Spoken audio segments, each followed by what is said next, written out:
বাংলাদেশের ক্রিকেট এখন ধ্বংসের পথে। আমি আগে দেখতাম বাংলাদেশের খেলা, সবসময় দেখতাম, নিজেও ক্রিকেট খেলা অনেক পছন্দ করতাম, কিন্তু বর্তমান ক্রিকেটের যে অবস্থা, আপনার ম্যানেজমেন্ট, তারপর বোর্ড সভাপতি থেকে শুরু করে যে অবস্থা, এখন আগের মতো খেলা মনোযোগ দিয়ে দেখি না। একটা সময় ছিল আপনার টেস্ট খেলা, মানে আমার যতটুকু মনে পড়ে, আমার 2014 সালে আমি আপনার ইন্টার পরীক্ষা দিয়েছি, এবং ইন্টার পরীক্ষায় আমার টেস্ট পরীক্ষা চলতেছিল, তখন আমি রেডিও নিয়ে আমার হলে ঢুকছি টেস্ট খেলা দেখার জন্য। বাংলাদেশের সাথে ওয়েস্ট ইন্ডিজের খেলা ছিল, টেস্ট খেলা, সেই খেলায় আমি পরীক্ষার হলে রেডিও নিয়ে ঢুকছি, মানে স্কোর শোনার জন্য। কিন্তু এখন আর আগের মতো সেই মনোযোগ এখন আর নেই। আছে খেলার কেউ নেই, একদিন ভালো খেললে 4 দিন খারাপ খেলে, আবার 4 দিন ভালো খেললে মনে হয় পুরো বছরটাই খারাপ। এমন কথা করে লাভ নাই। এই পাপনটা সরাইতে হইব। এই রাজনীতি করে ক্রিকেট জগৎ চলে না। ক্রিকেট জগৎ চলে হলো ভালো ব্যাটসম্যান, ভালো বোলার লইয়া। ওই রাজনীতিতে 5 লাখ ধরা দিলাম যে টেস্ট খেলে, সেই প্লেয়ার নামা দিলাম ওয়ানডে টি20 খেলতে। ওইসব প্লেয়ার গুলো দরকার নেই আমাকে বাংলাদেশে। আমাকে দরকার বেতন বাড়াই দিল, ব্যাটসম্যান ভালো চাই, খেলা ভালো চাই। এই যে তামিম ইকবালকে সরাই দিছে আফতাব, তারপরে আরো বলার ছিল ভালো ভালো বলার, সরাই দিছে। কি বিনিময়? এই পাপনের লেগা পাপন ঘুষ খায়।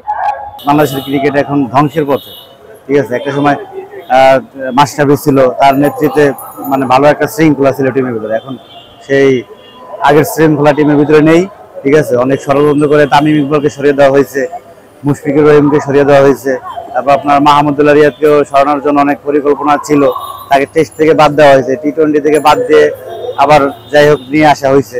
তো এই আগের পরিস্থিতি এখন আর বাংলাদেশ টিমের ভিতরে নেই। বাংলাদেশের ক্রিকেট জগৎটাও নষ্ট হয়ে যেতেছে। অনেক সরাই দেন, খেলা দেখবেন আবার পুনরায় নতুন ভাবে আইব।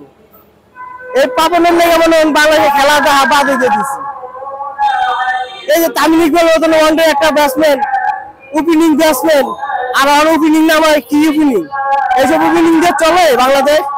প্রায় ছোট ছোট খেলা দিই বাংলাদেশের, যেমন এই যে আফতাব আসছিল, অলক কপালি আসছিল, তারপরে হাবিবুল বাদশা আসছিল, সুজন আসছিল। এদের খেলা দেখছি না আমরা, আকরাম খানের খেলাও তো দেখছি। এবং আমাদের যে ক্যাপ্টেন সাহেব নাজমুল হোসেন শান্ত, মানে সে তার যে পারফরমেন্স, সে তো দলেই থাকার কথা না, সে তার দলে থাকারই কথা না, সে কিভাবে ক্যাপ্টেন এটা বুঝতেছি না, ঠিক আছে। এখন এখানে কি বলবো ভাই, এটা টিম ম্যানেজমেন্ট, আমাদের ম্যানেজমেন্ট পরিবর্তন করা দরকার, বোর্ড সভাপতি এটা পরিবর্তন করা দরকার আমার মতে। আপনার আমি আসলে ক্রিকেট বিশেষজ্ঞ ভেবে না, সাধারণ একজন দর্শক, আমার মতে আপনার পাপনকে সরাইয়া যদি অন্য কেউ আসে সভাপতিতে, তাহলে বাংলাদেশের ক্রিকেটের আরো ভালো হবে, অনেক উন্নতি হবে, বাংলাদেশ অনেক দূর আগে যেতে পারবে। যেমন আমাদের লিটন দাস বারবার তার কম রানের জন্য তাকে বাদ দেওয়া উচিত হচ্ছে, কিন্তু তারা বাদ দিচ্ছেন না। যেমন এখানে সোহানকে চান্স দেওয়া উচিত, বা জাকির আলীকেও কিন্তু আমরা আনতে পারি, কিন্তু জাকির আলীকে এখান থেকে বাদ দিয়ে দেওয়া হয়েছে।